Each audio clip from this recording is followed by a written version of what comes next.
Saturday, December 19th at the hangar, and I gotta say there's a lot of bad things with social media, but there's also a lot of good things. One of the good things is that I've got people watching these videos, knowledgeable people that notice things and contact me about them.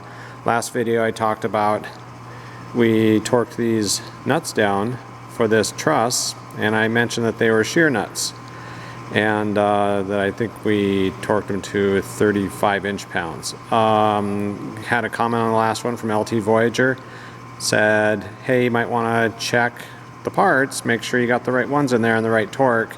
And I checked, sure enough, I got the right nut on here, but I was looking at shear nuts, and these are tension nuts.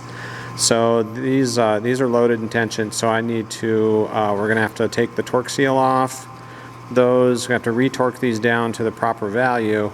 And in reviewing a previous video to that, or an older video when we did the truss attachment on the front spar, same thing. I torqued those to shear nut torque and not tension nut torque. So first thing we'll be doing is removing the torque seal off of these and then retorquing these down to the proper values. And so yeah, I really appreciate that there's people actually watching this, taking note of things, you know, calling me out if I'm making a mistake, if I've got something wrong. It's a great kind of a safety net, having somebody come behind and check this work, and I really appreciate it. So we'll get that done, and my wife isn't here yet. We got all the way up to the airport. Well, all the way. We're about 10 minutes away from the airport. Got up here, and I forgot my coffee. So she ran back home to get my coffee for me. She's a very, very nice person. So she's gonna go get that, but she'll be back up here in a little bit. Anyways, I'm gonna get started cleaning the torque seal off of these nuts, and we'll get these retorqued. Try this again.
Got 8?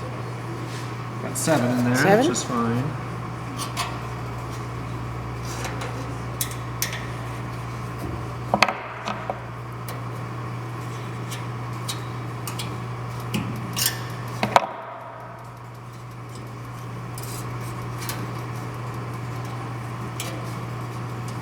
Go the other way. Yeah.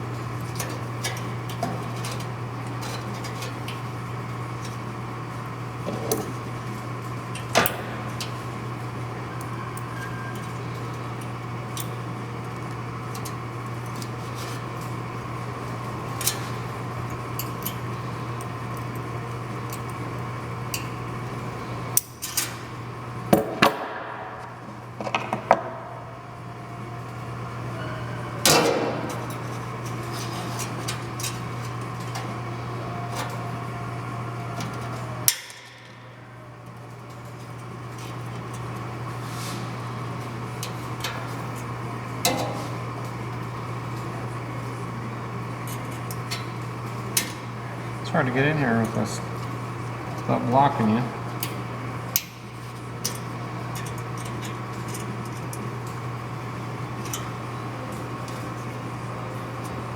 Okay.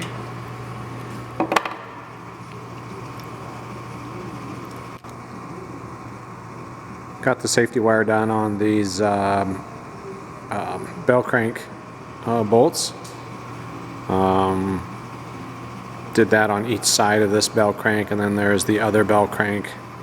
That's for the flap, and then the other on bell crank. Did the same thing here. Safety wired those. Not real happy with this one right here, so I'm going to redo that. I think I got it wrapped around. Don't like how that worked out. So redo that one. And then we kind of changed directions, or changed our minds on what we're going to do. I think today we're going to, if we can, we'll get the landing light, the brackets for the landing lights. We'll install those while we've got this all opened and easy access. So we'll get that done. We're done for the day up here.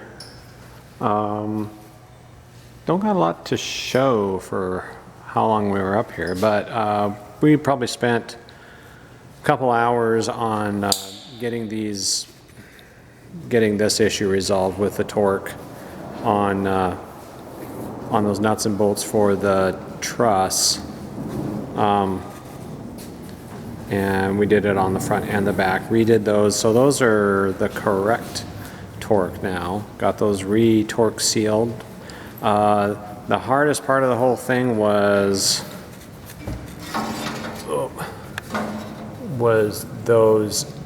the outside ones that bolt outside there and outside there. There's a nut. The nut is actually on the inside of the spar, and so we had to,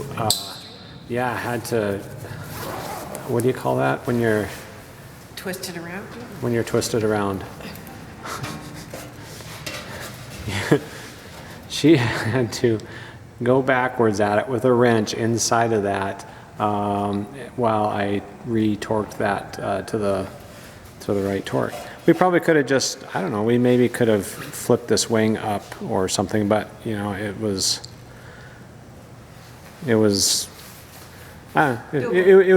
working the way we got it done. It was working. Then we spent a little bit of time safety wiring these bolts for the bell cranks. Got that done. Had to redo the one down here. I didn't like how that turned out. There was another one on the other flat bell crank that I put too many twists in the safety wire, so I had to redo that one too. And then we had actually quite a bit of time of looking over plans. We're trying to figure out on the landing light installation right there. If you've done the wing, the instruction says you drill out the holes for the mounts for the light, and then you take it all out. And you don't actually install this stuff until after it's painted, until after it's all skinned and painted. Then you got to come up through an inspection hole, which would be in the bottom skin right here, and then that's how you get in there to rivet in the mount plates. And you have for to that. take the wingtip off too. And you have to take the wingtip off. So my question is, if you've done your wings and if you did the landing light option, why do they tell you to do it that? Why can't you mount the whole landing light assembly in there, and then when you paint it, how about just masking off the Lexan lens that's on there? Mask it when you paint it. I don't know. Maybe I'm missing something. If you know something I don't know, let me know. And that's happened quite a lot of times when there's something I don't know that I don't understand. Somebody chimes in and we get an answer. But anyways, if you've done this, let me know. I'm just kind of curious about that. Also wondering what actual kind of wire. I know the book says, you know, the 18 gauge 4 conductor wire for the lights, but what is or 3 conductor, but what is the actual kind of wire that you're using for that? I'm assuming it's not just off-the-shelf Napa automotive wiring. There's, you know, I know in the cockpit you use like Tefzel and stuff like that, but just curious what people are using for that. And This whole thing. yeah, that we got the hole coming up. We have to step drill these out to 5/8 inch. This is where the wiring is going to go pass through all of the ribs all the way down the wing. We'll have a 5/8 inch in each of these ribs, so that's where wiring will pass, except on the end. The end rib, the hole, focus, the hole is way up here by the top, so that's too close to this flange to drill that out to. At least I think it's too close to the flange to drill that out 5/8, so I want to do it down here. If I make it match up the other ribs, then the edge of that 5/8 hole hits right at the bottom of this hole here. I'm just kind of curious what people are doing with this hole right here, how they're doing this on rib number 11 out on the wingtip. So if you got an answer, let me know. Can't think of anything else, but yeah, not a lot to show for what we got done, but we got a lot done. Does that make sense? We had some visitors. We did. We had some hangar visitors, so showed some people the project and what's going on with that. But like I always say, if you like the video, hit the thumbs up and subscribe if you're not a subscriber. We'll be back. We gonna come up tomorrow? Maybe we'll get some stuff done tomorrow. Thanks for watching. Appreciate it. Like the comments and suggestions from folks. And, well, that's it for now.